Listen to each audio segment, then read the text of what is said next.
2122. Here's my cabin, Blackie. Not very far from mine. Open the door, will you, Mary? I have my arms full of luggage. Lucky luggage. Oh, very well, porter. Put my luggage at the foot of the bed. Oh, so now I'm a porter. I'll put it where you want it, Lardy. Oh, fine. That will be all, porter. At the foot of the bed, please. It's very apparent, Lardy, that you've never been to sea. We seafarers call a bed a bunk.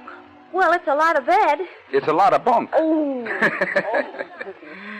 Say, I should have my reservation at the last minute, too. The walls of my cabin are so close together, they practically press my pants. Well, Blackie, that's strange. This looks like a double cabin. Well, strange. It should look like a double cabin when it is a double cabin. But don't think you have to sleep in both bunks just to get your money's worth. I'll remember that. Will this be a long trip? No, just overnight. We get to Westfield in the morning, and then we'll have some fun. I thought you were making this a business trip for Charlie Kingston. It is, but business for Charlie always leaves time for fun. So I thought this black suitcase was too heavy to belong to you. Oh, Blackie, that isn't mine. You must have left one of mine in your cabin. Oh, this is Charlie's suitcase full of bonds. Well, I'll take it back to my cabin because you might pull the handle of it. Why shouldn't I? It's tear gas. And then I'd cry for you. It would take tear gas to make you cry for anything. Well, which bunk should I sleep in tonight? The lower or the upper? I don't know. Let's see which one is softer. The lower one's lovely. Now let's see about the one on top. Mary, I think you'd better sleep in the lower bunk regardless. Why? It'll be a little crowded in the upper bunk. You have a cabin mate. But I don't think she'll disturb you much. She's dead.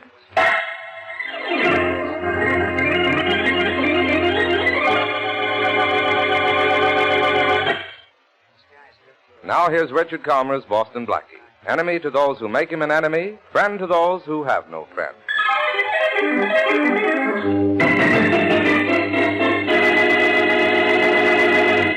Well, Blackie, no matter where you go, you find a body, don't you? Isn't it the most annoying habit, Inspector Faraday? Hurry and solve this case, will you? The ship is already 30 minutes late pulling out. So what? So are you going to Westfield with us? No, and this boat isn't going. Faraday, this is a ship. Ship, sloop, raft, canoe, or a kayak. It's not leaving this dock till I found that woman's killer. Who was, that woman, Faraday? I don't know yet. We should have asked her before the coroner took her away. Why did you kill her, Blackie? Inspector, may I say something? No. Well, I will. Blackie had nothing to do with it. I was with him when he found the body. Well, that's no help to Blackie in my book. Oh, golly, Blackie, this is all my fault. If I hadn't wanted to go to Westfield with you, you wouldn't have reserved this stateroom for me. Well, don't feel badly about it, Mary. If you hadn't taken this room, we wouldn't have found the body. Faraday wouldn't be here, and we'd be missing all this fun. Blackie, look, there's a man safe in the porthole. Hey, you, what do you want? He's gone. Come on, let's go out on deck and head him off.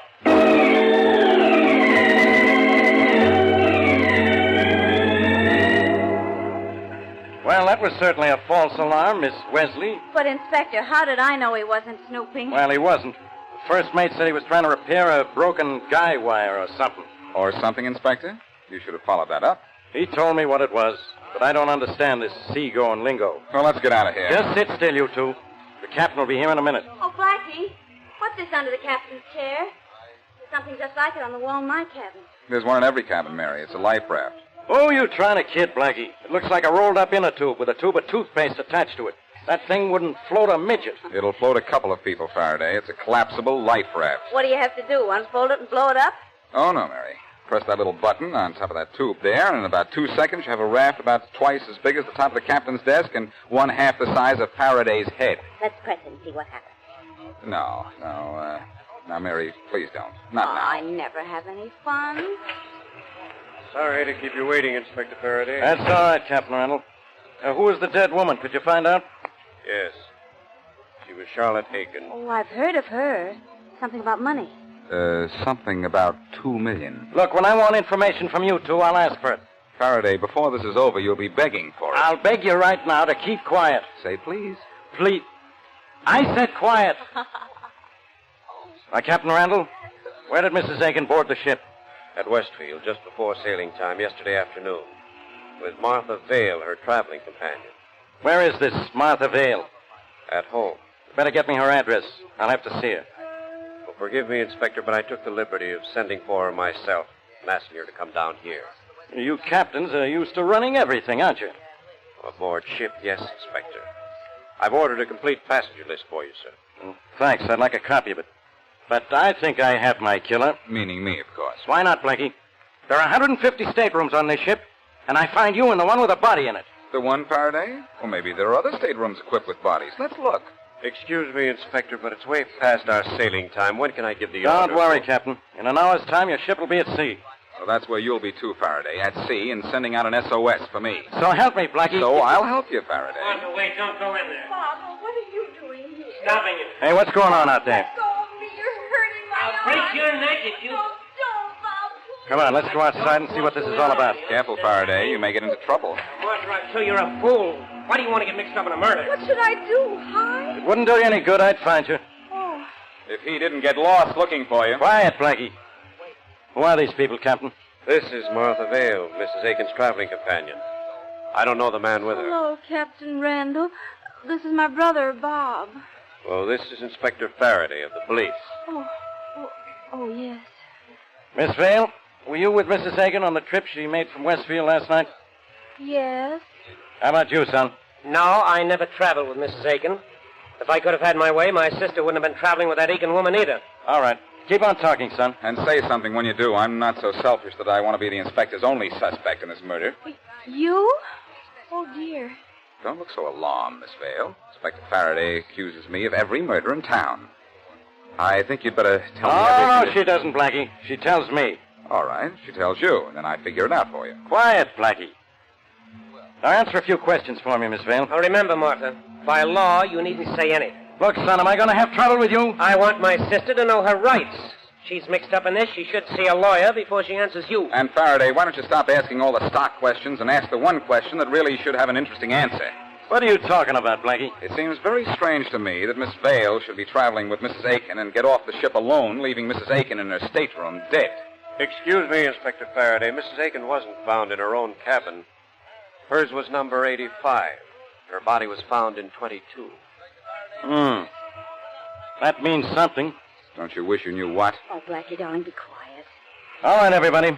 Into the captain's quarters for questioning. Oh, must you now? Sorry. Okay, everybody, get inside. Oh, now look what you've done, Martha. You've got us all involved in this thing. Coming, Blackie? The man called Faraday said everybody. Now, you stay here, Blackie. Faraday, are you ill? You're not going to question me? I'm going to question you, all right. Blackie, give the inspector nice answers. My very nicest. See you in the captain's quarters in a few minutes, Mary. Right. If I don't have him up in my quarters for a few years... Captain Randall, hold those people in your cabin till I'm ready for them. Of course, Inspector. Well? Well? All right, Blackie, what's this all about? You don't know, Inspector? Look, Blackie, I figured you knew something about this the minute I found you with that body.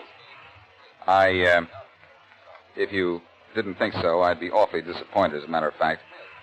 But, why don't you stop calling me names and start calling a few shots on Charlotte Aiken's death? Can you call any? Names or shots? Either. You really want to know who killed Charlotte Aiken? Well, I didn't come down here to go for a boat ride. All right, Faraday, I'll tell you all I know.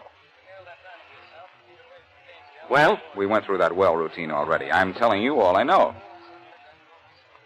You're not saying anything. That's because I don't know anything. About this case, that is. Well, I know something. The time of day, no doubt. Uh-oh. There goes that gun again. And here you go again, too. I know, down to headquarters. Oh, no, wise guy. You're holding out on me. You know something about this case you're not telling. And until you talk, I'm going to put you in your cabin under guard. Well, at least you think so much of me, you want to give me police protection. Come on.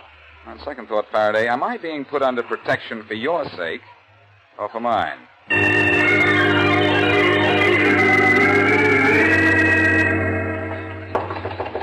Yes?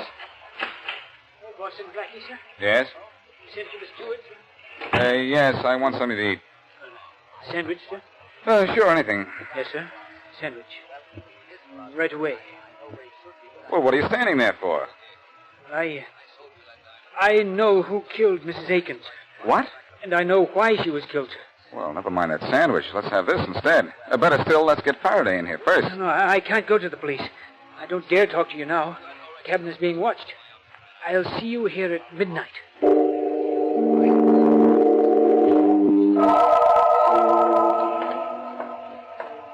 Nice of you to walk around the deck a few times, Faraday. Are you sure it's no bother?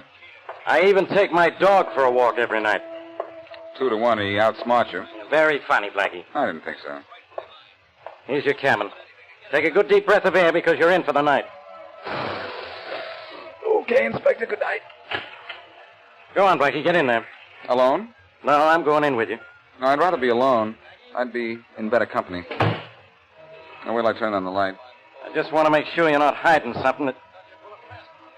Oh, Faraday, stop looking so pleased with yourself. That's not a body in my bunk. It's just a steward. Why is he lying in your bunk? Maybe he's tired. Maybe I am, too. For those half-wit remarks of yours. Well, he offered to come in here and tell me a little story entitled Who Done It. You mean he knows who killed Mrs. Aiken? That's what he told me. Let's wake him up and hear his story. Hey, steward, wake up. Wake up. Shake him. Before using? Very funny. Hey, Stewart. Wake up. Wake up! I know that booming voice of yours is disturbing, Faraday, but even you can't wake our friend up. Huh? He's dead. What? Hey, I know that boy. He's done time, and plenty of it. Well, he's not going to do any more. I guess I should have expected this. Don't move, Blackie. Oh, Faraday, put away that gun. I've got you for 2 murders now, Blackie. And I don't put this gun away till I put you away. For keeps.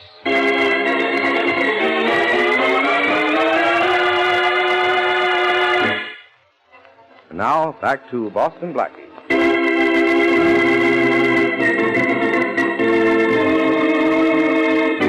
Blackie and Mary Wesley boarded the night boat to Westfield. But the journey was upset when the body of Charlotte Aiken, wealthy widow, was found in the upper bunk of Mary Wesley's stateroom. While Inspector Faraday was questioning Martha Vale, the dead woman's traveling companion, the steward of the ship came to Blackie and promised to tell him at midnight who killed Mrs. Aiken. At midnight, Blackie and Faraday found the steward dead. Faraday charged Blackie with killing him. And as we return to our story, the inspector is about to take Blackie to jail. All right, Blackie, move. Well, when I move, Faraday, I like to take my luggage with me. Okay, take the suitcases along. Thanks. Help me, will you? Okay. But knowing you, I'm going to carry the big suitcase. The little one will be no match for the big one if you start swinging it. I always said you'd make a good red cap. Boy, pick up the large suitcase, please. I'll carry the small one. And no more wisecracks, wise guy. Come on. After you? After you. You're not getting away from me this time. Oh, no? Hey, what's that hissing noise? Tear gas. Tear gas? I thought you'd try to be a wise guy and want to carry the big suitcase for your protection. This little one contains a tear gas bomb. For mine. What? Why are you carrying tear gas? Because the suitcase you're carrying contains $250,000 worth of negotiable bonds. Hey, Blackie, where are you? I'm right here, Faraday, by the door. Where's the door? I can't see a thing. Well, in a few seconds. You won't be able to see me either. I'm leaving.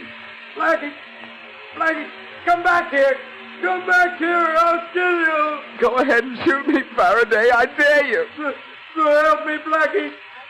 I'll put you behind bars for this. Well, before you put me behind bars, Inspector, figure out how you're going to get out from behind this door. I'm locking it. Charlie, what's the matter? Oh, Mary, where'd you come from? Well, Captain Randall's letting us take a walk on deck. Why are you crying? Faraday just told me the nicest thing. He never wants to see me again. So let's get off the ship and make sure he doesn't.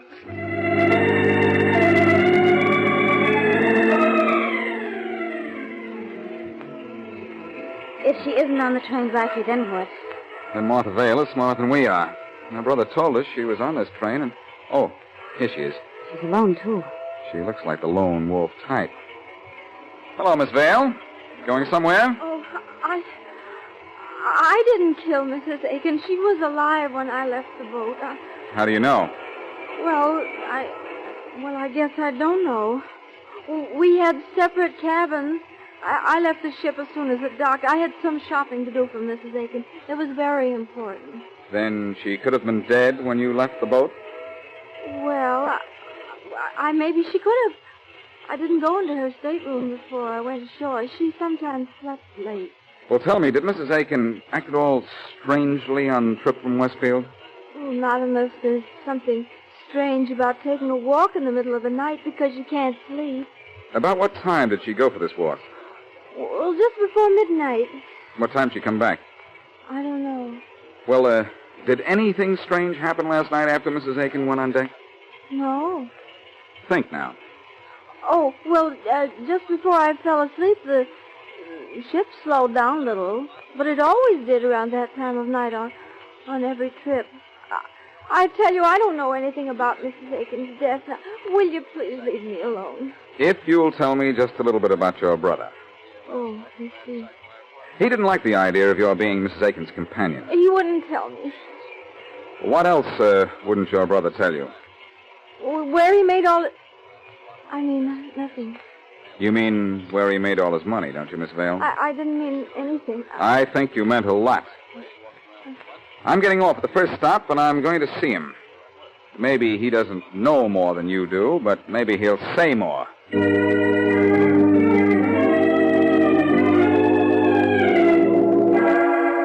Mary, I found out from Robert Vale that his sister inherits Mrs. Aiken's money. Oh. What did you find out? Well, the Westfield night boat leaves Westfield at 7 in the evening, and it arrives here at 9 the next morning. Did the steamship company tell you where the ship would be at midnight when it slowed down? Yeah, the clerk gave me this map. And here, he made a mark on it. The boat would be right here where the little X is. X marks the spot, huh? But I wonder what else it marks. Well, you're the great Boston Blackie. Why don't you swim out there and see? It's a good idea. Oh, Blackie, will you stop being silly? I'm dead serious. Only I'm not going to swim. We're going to trade water wings for airplane wings and fly out there. Come on. This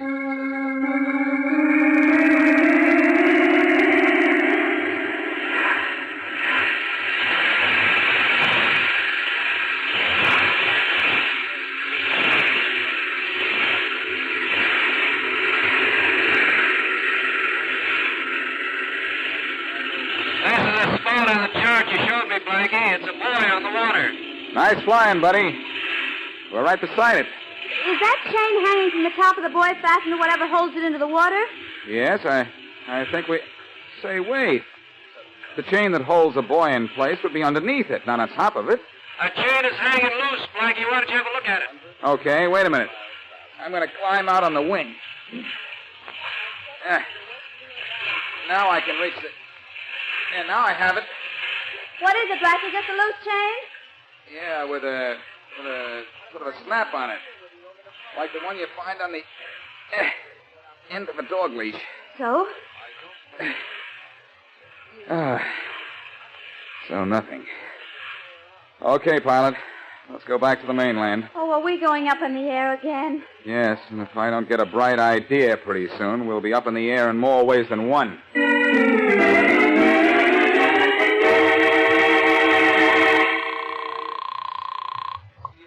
Inspector Faraday speaking. Hello, Faraday. This is Blackie. All right, Blackie, stay where you are. You're under arrest. And you're under delusions again, Inspector. I want some information. And I want you. Nice of you to say so, pal, but listen. You knew the steward who was killed in my cabin.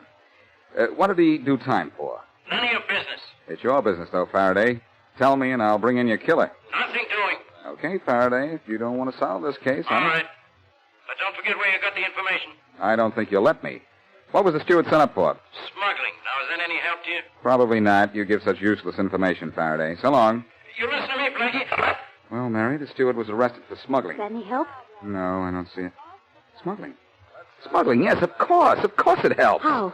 The chain on the buoy. Smuggled goods from overseas was attached to it, then picked up by someone on the Westfield boat as it passed by. How does that explain Mrs. Aiken's death? She walked the deck of the boat last night and saw something she shouldn't have seen. That's right. The ship passes the buoy at midnight, and Martha Vale said that at exactly midnight Mrs. Aiken went for a walk on deck. Well, if Mrs. Aiken was killed last night because she went for a walk, we're going to solve this murder by a walk, too.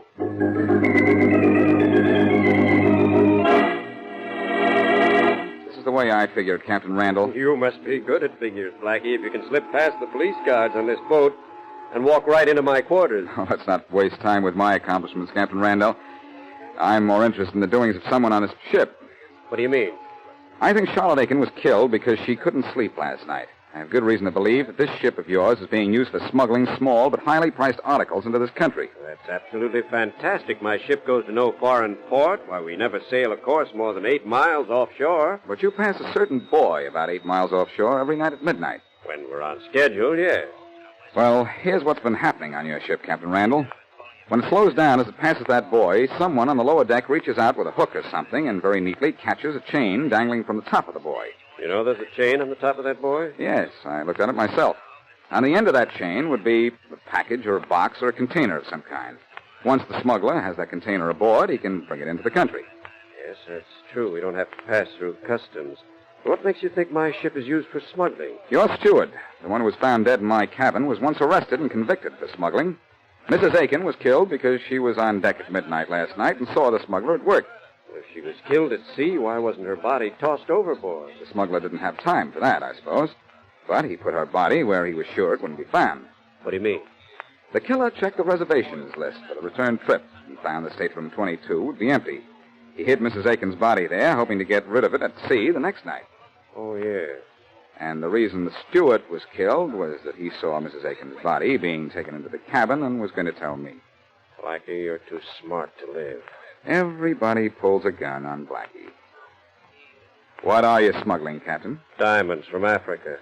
My partners bring them from Africa as far as the buoy. I bring them the rest of the way. Just stand where you are. I just want to get a little closer to you so when you shoot, you won't miss. I won't miss. Then I'll dump your body overboard. Well, when you do, will you throw this collapsible life raft in after me? This one under your chair looks like a big one. Don't touch that. I won't touch the raft, Captain, only the inflation valve. Hold on to that. Hey! Hey! You look awfully silly on the floor, Captain. Kill you for this, Blackie. How are you going to kill me after I get this gun out of your hand? Let go! Let go of me! After you drop that gun. You're breaking my... All right, I dropped it. Okay, Randall. Get up. I have a gun of my own. Don't shoot. Don't worry. Say, isn't it funny how a little air in this life raft took the wind out of your sails?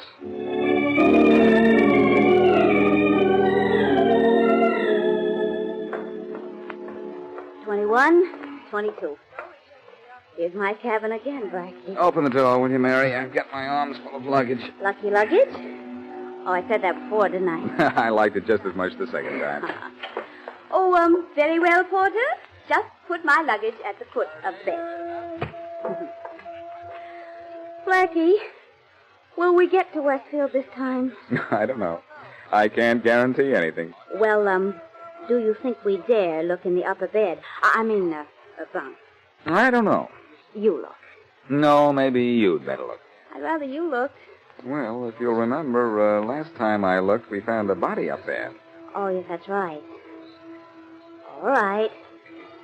I'll look. Blackie! What, Mary? What is it? Believe it or not, there isn't a body up there.